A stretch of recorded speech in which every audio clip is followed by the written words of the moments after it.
不准抓痒啊！在他痊愈之前，不要让他抓到痒处。好。哎呀，小真哥呀，可怜的小真哥，这可如何是好啊？你说他……太夫人，亲家母，不是说已经好些了吗？怎么又发病了？哎，母亲，太医刚刚诊治过，真哥会没事的，您放心吧。暂时缓过来了。这之前不是说无大碍了吗？怎么又发病了呢？此次症状反复，必是再一次感染了外邪之物。此后看护啊，一定要小心谨慎。多谢刘太医，我们会小心照料。烦请刘太医今儿晚上就在府上住下吧。自当如此。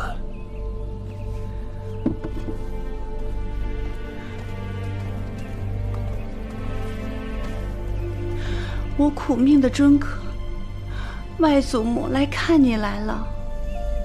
十一娘，这到底是怎么回事呢？真哥不是一直是你在照顾着吗？那怎么会？亲家母，据我所知，这外邪之物如无根之木、无源之水，这平日里这里进出的人又多，也是防不胜防。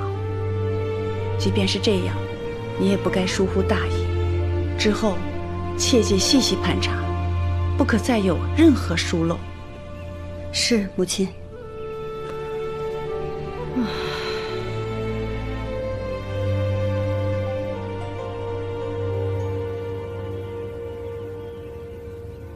你大姐去世前，你答应过她什么？你忘了吗？别以为我不知道，你自进门起，便对尊哥漠不关心，不闻不问。尊哥如今病成这样，你难逃责任。大太太，夫人她自作主张去了别院，乔莲房是个心术不正的，她怎么可能对尊哥好呢？尊哥去了乔莲房那儿，就等于是羊入虎口。可怜我尊哥，小小的年纪就要吃这般苦头。陶妈妈，你这么说话，对夫人可就太不公平了。夫人每天尽心尽力照顾尊哥，废寝忘食，衣不解带的，这些难道你都看不见吗？主人说话，哪儿你插嘴的资格？徐妈妈在，掌嘴。是。这是徐家，不是罗家。你翅膀硬了是吧？别忘了，是谁把你这个庶女抬到这个位置的？母亲和陶妈妈说的对，若我能多关心尊哥一些，他的病情也不会严重到这个地步。母亲放心，从今往后，我定当尽心照顾尊哥，保护尊哥，不再让他受到任何伤害。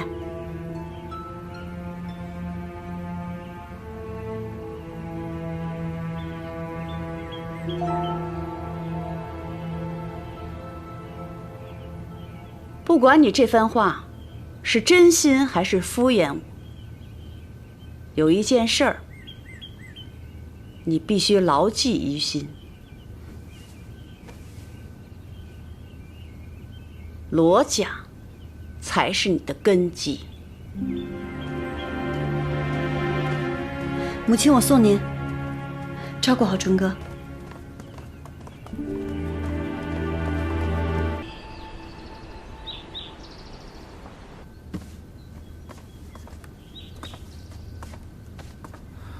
哎，回来啦！听说尊哥生病了啊，这严不严重啊？听闻把太医院的刘太医给请了过去。这尊哥要是病了，十一娘在徐府的日子肯定不好过。我去看看吧。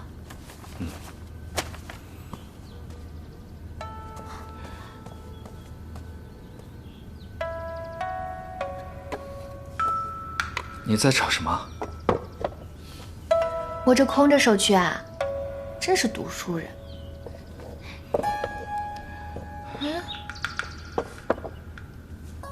咱们家的现银呢？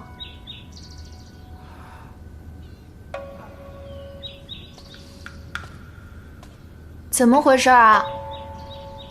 严志晓要去外地赴任，我请他去春熙楼喝了顿酒。怎么又是春熙楼？这个月都去几回了？咱们家的日子还过不过了？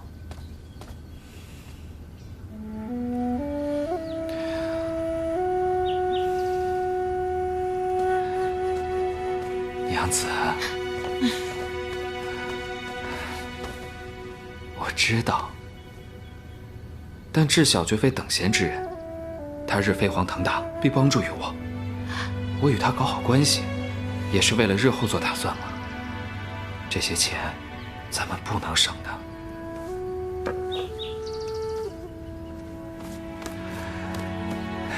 娘子，你别气坏了身子，我再也不敢了，好不好？这处处都该花，可你也得想想咱们家的日子吧。你我又没有别的进项，若是不再节省些，你说这日子怎么过？娘子，你说的这些我都考虑过了。我觉得咱们现在应该设法开源，而非节流。我发现京中缺少干果铺子，正好西大街那边空出一家铺面来，不如咱们把它盘下来。说的轻巧，开店要本钱的，本钱哪里来啊？你这不是要去徐家看尊哥吗？你趁机跟11娘提一提，表示咱们愿意跟他合伙做生意。只要有了徐家的帮助，一定水到渠成。也是，那我就更不能空着手去了，这多没面儿啊！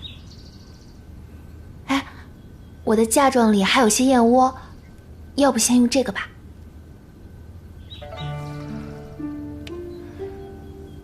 娘子，辛苦你了。知道就好，得好好读书啊！将来考取了功名，咱们所做的这一切也就值得了。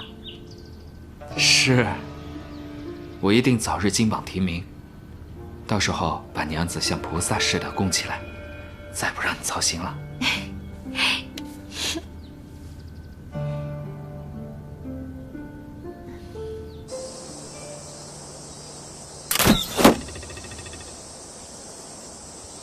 如侯爷所说，魏国公碍于祖制，一时难以劝服。